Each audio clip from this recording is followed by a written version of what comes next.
One day, two young Mormon missionaries, Sister Barnes and Sister Paxton, prepared to visit and meet with a set number of people to try to convert them to their faith and bring them into their congregation. The more naive Paxton reflects on a pornographic film she recently watched, saying it made her feel pity for those in the video, as their lives seemed wicked and aimless. Barnes appears to be the more experienced and successful missionary. She has already converted at least 7 people into their faith. The two girls set off on their mission, stopping passers-by to talk about Christ. However, few people pay attention to them. One girl even mocks Paxton, pulling off her skirt to check whether Mormon women wear the magical garments. Nevertheless, the girls persist and continue visiting those who had previously shown interest in their church. Reaching another house on their list, they tie their bicycles to the fence and head toward the door just as a thunderstorm begins. Knocking and hearing sounds that indicate someone is home, the girls wait for the door to open. Soon, an elderly, smiling gentleman, Mr. Reed, appears on the doorstep. The girls explain the purpose of their visit and inquire whether a woman is present in the house, as per the community's requirement that two young sisters only enter homes where a woman is present.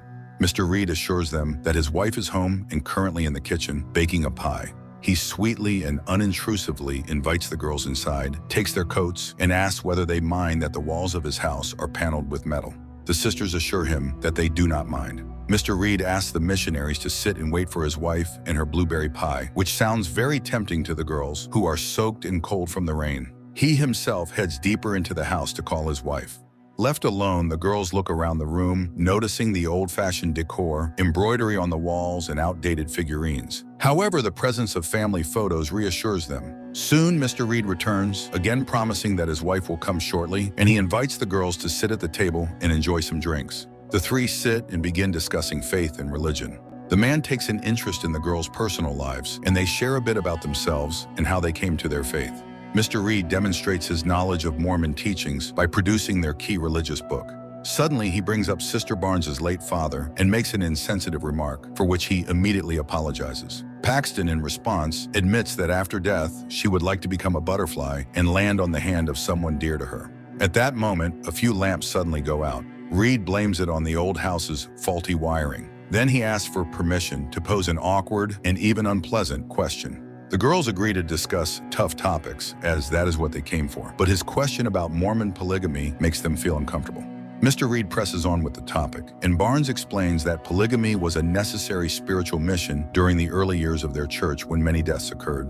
To grow their congregation, the church allowed men to have multiple wives, as their children were born into the faith. Reed confesses that he fears the church's founder merely used this as an excuse to cover his promiscuity. Barnes argues back, and Reed concludes that what matters most is one's personal relationship with God. Suddenly, Reed shifts the religious discussion to the usefulness of fast food. Paxton lights up at this, building an imaginary ladder where at the top sits what she believes to be the tastiest food.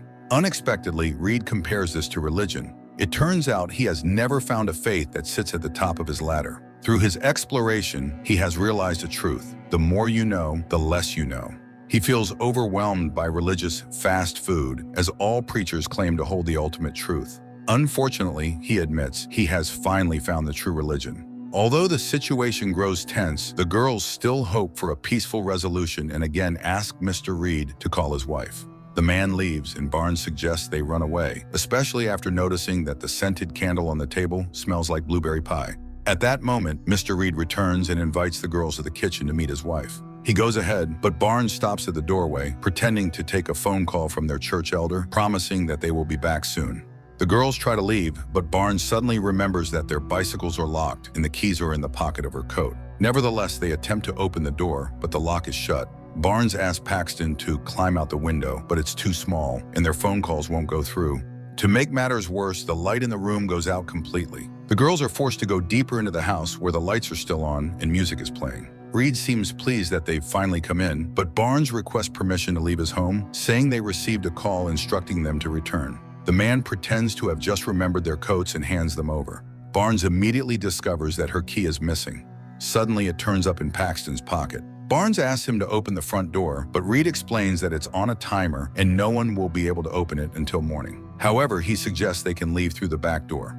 Noticing the girls' hesitation, he expands on the idea that everyone is free to choose their own path. And by the way, he knows they couldn't have received a call because, as he mentioned earlier, the metal in the walls blocks cellular signals. Barnes decides to end the argument and asks which of the two doors they can leave through. Reed seems confused. The doors are identical, except one says faith and the other unbelief. Suddenly, he asks whether they still believe that his wife is in the next room. After all, everything points to the opposite. The man launches into a philosophical monologue about religion and faith. He placed the blueberry pie scented candle on the table because he wanted them to reflect on things they believe in, simply because someone told them to.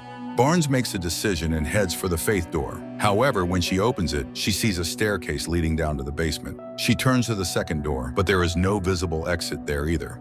At the same time, the church elder begins to worry about the girls. Barnes, meanwhile, pleads with Reed to let them go peacefully, warning him that the church knows their route and will soon find them. However, Reed invites them to discuss the matter of choosing the correct door. He sits the missionaries back at the table, suddenly pulls out the game Monopoly, puts on a record, and continues his story. He argues that half the people who bought the game never finished playing it. Then he mentions another game, The Landlord, which is nearly identical to Monopoly in its main principles. Reed tells the girls the history of these games, which leaves them bewildered, but he simply wants to explain his ideas more clearly. He restarts the same song that was playing earlier and resumes the conversation. There are three monotheistic religions: Judaism, Christianity, and Islam. Each, he claims, is like a well-known game, where Christianity is Monopoly. Mr. Reed once again shifts their attention to the song, recounting how its creators went to court over accusations that another famous band had stolen their melody.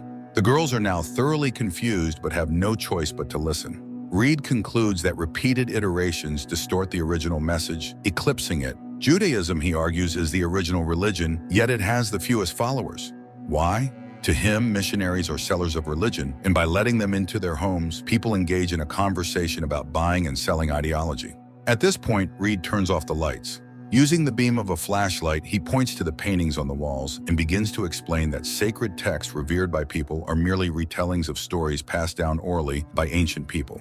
The story of a savior who performed miracles, he adds, was already popular long before his birth. Meanwhile, the church elder is walking through neighborhoods searching for the girls, but no one has seen them. Reed continues his tale, mentioning the old gods who were predecessors of Jesus.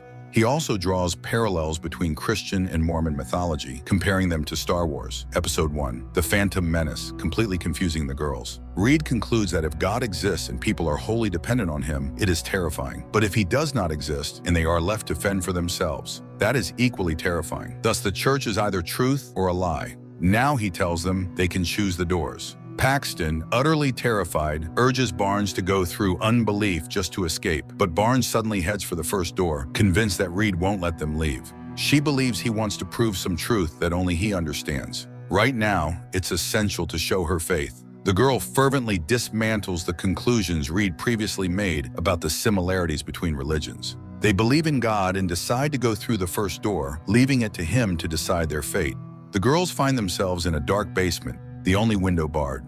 Barnes manages to tear off a plank, but at that moment, they hear the door open and someone entering. Barnes hands Paxton a letter opener she grabbed earlier and tells her to stab Reed because he wouldn't expect it from her. Their code phrase will be a reference to the magic garments. However, instead of Reed, a strange figure enters the basement, places a pie on the table, and sits quietly nearby.